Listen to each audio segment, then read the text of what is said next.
So something pretty historic just happened. Just a few days ago, the United States took a sitting president into custody.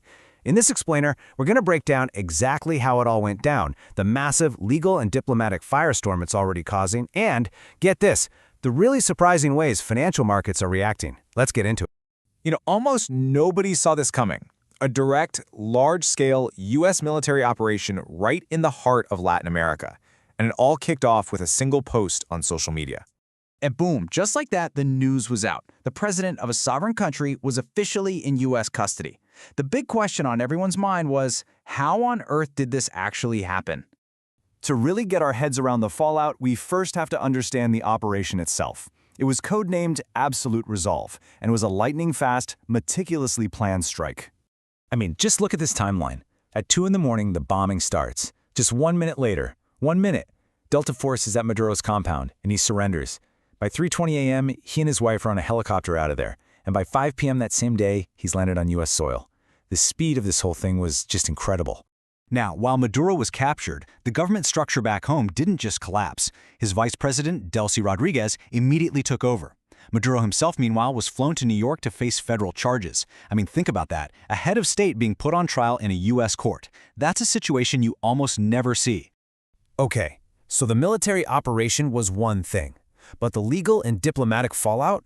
That was a whole different beast. The world immediately started to wrestle with the precedent that this action might have just set. And this slide really gets to the heart of the conflict. The U.S. is framing this as a very specific law enforcement action, basically a counter-narcotics raid on a massive scale. But as you can see, much of the rest of the world sees it very differently, as a straight-up act of aggression that violates the UN Charter, which, forbids this kind of unilateral use of force. It's a fundamental clash of how you even define what just happened. And that view was echoed at the very, very top. The UN Secretary General did not mince words here. He highlighted the exact fear that so many have, that this could create a new, dangerous norm where powerful countries can just decide to intervene in smaller ones whenever they want, all under the banner of law enforcement. All right, let's switch gears and talk about the money, because the way financial markets reacted, well, it's probably not what you'd guess. This is where the story gets really interesting and kind of counterintuitive. Just think about it for a second. You have a massive military action in a major OPEC nation, a country sitting on the world's largest proven oil reserves. Your first instinct has to be that oil prices shot through the roof, right? Chaos in the markets? Nope. In fact, oil prices actually weakened a little bit. It's a real head-scratcher. So what in the world was going on? Why didn't the market panic? Well, the answer is right here. Even with all those reserves under the ground, years of total mismanagement and heavy sanctions have absolutely crippled Venezuela's ability to get that oil out of the ground. Right now, they produce less than 1% of the world's oil. So, for a global market already swimming in a supply surplus, the risk from Venezuela was, believe it or not, minimal. So if the market wasn't freaking out about oil, what was it worried about? Well, the real shockwave didn't hit the oil pits. It hit the metals market, specifically copper. Copper prices absolutely exploded, hitting an all-time high. Now, this wasn't about Venezuela's own copper production.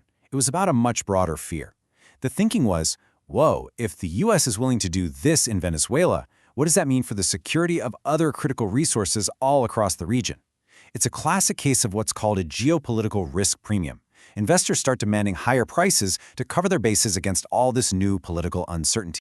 And that brings us to the diplomatic reaction, which was, let's just say, as fractured and complex as the market's response.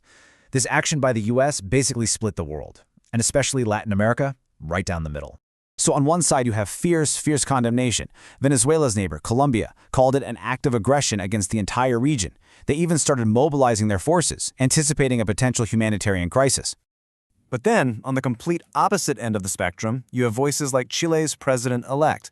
He called it great news, arguing that Maduro was the one destabilizing the region.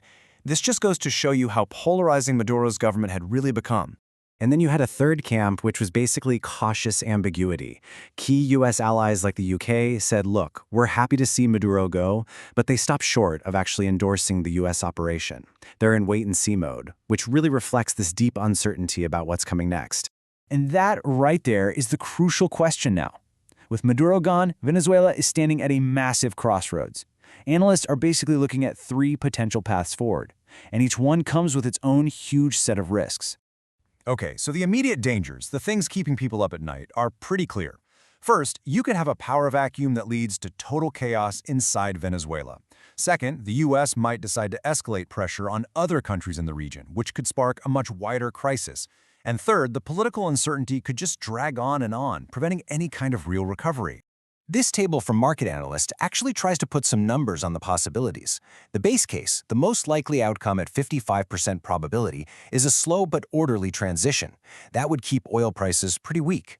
The upside, the best-case scenario at a 25% chance, is that things stabilize quickly, which would actually make oil prices fall even more. And then there's the downside, a 20% chance of chaos and escalation. And that is the scenario that would finally cause that big oil spike to $75 a barrel that everyone mistakenly thought would happen right at the beginning. So we're left with this really stark question. Was this a decisive, necessary strike against a narco-terrorist, or was it a dangerous return to imperialism? The answer is going to define not just the future of Venezuela, but maybe even the rules of global power for years to come. What precedent has just been set? That's what the whole world is waiting to find out.